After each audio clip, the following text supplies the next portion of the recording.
लक्ष्मण यांनी याच ठिकाणी शूर्पणखेचे नाक कापले होते। नाशिकमध्ये पूर आले की आवर्जून नाव घेतले जाते ते म्हणजे दुतोंड्या मारुतीचे। पूर आणि दुतोंड्या मारुती यांचे नक्की कनेक्शन आहे तरी काय, हे आजच्या व्हिडिओमधून आपण जाणून घेणार आहोत।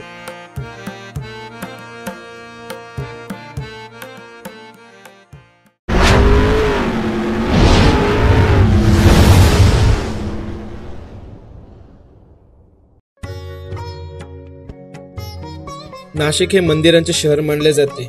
दर 12 वर्षांनी सिंहस्थ कुंभ भरणाऱ्या 4 ठिकाणांपैकी एक ठिकाण म्हणजे नाशिक। पौराणिक दृष्ट्या या ठिकाणाचे खूप महत्त्व आहे। असे मानले जाते की प्रभू श्रीराम त्यांच्या वनवासाच्या काळात पंचवटी येथे राहिले होते। तसेच प्रभू श्रीरामाचे धाकटे भाऊ लक्ष्मण यांनी याच ठिकाणी शूर्पणखेचे नाक कापले होते। म्हणूनच या शहराला नाशिक असे नाव पडले, ज्याचा संस्कृतमध्ये अर्थ नाक असा होतो।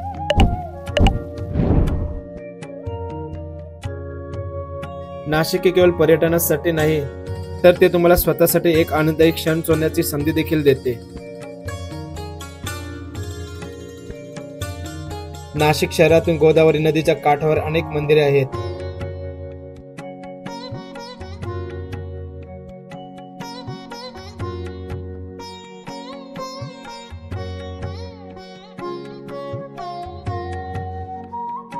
नाशिकमध्ये पूर आले की आवर्जून नाव घेतले जाते ते म्हणजे दुतोंड्या मारुतीचे।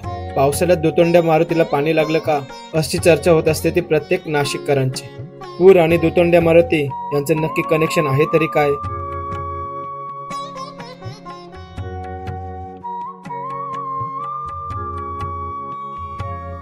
पंचवटी परिसरातील गोदावरी नदीच्या काठावर दुतोंड्या मारुती हे असेच एक ठिकाण आहे जिथे भगवान हनुमानाची मूर्ती आहे। ह्या मूर्तीमध्ये दोन्ही बाजूला हनुमानाचे चेहरे दिसतात, म्हणूनच त्याला दुतोंड्या मारुती म्हणतात, ज्याचा अर्थ 2 तोंडी मारुती असा आहे। आठवड्यातील सर्व दिवस या ठिकाणी अनेक भाविक दर्शनासाठी येत असतात। ह्या मूर्तीमध्ये पूर्वेला असणाऱ्या हनुमानाची मूर्ती राम मंदिराच्या दिशेने असून हात जोडलेले आहे। त्यात पश्चिमेला असणाऱ्या मूर्तीच्या हातात गदा आहे। ही केसरीनंदन मारुतीची एक अतिशय प्रसिद्ध आणि उंच आकर्षक मूर्ती आहे। असे सांगितले जाते की पूर्वी ही मूर्ती साधारण 5 फूट उंचीची होती, पण सध्या असणारी ही मूर्ती साधारण 11 फूट उंचीपेक्षा जास्त आहे।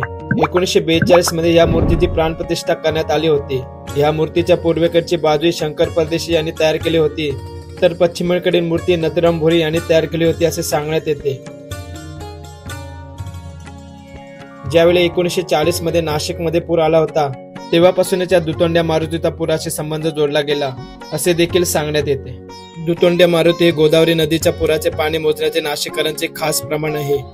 मारुतीच्या पायाला, गुडघ्याला, कमरेला आणि छातीला पाणी लागलं म्हणजे पूर यायला सुरुवात झाली।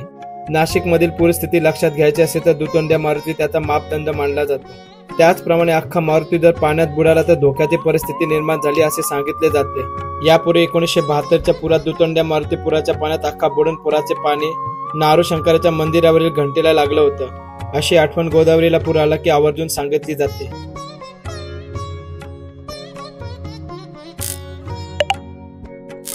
जर ही व्हिडिओ तुम्हाला आवडल्यास व्हिडिओला लाईक, कमेंट आणि शेअर करायला विसरू नका।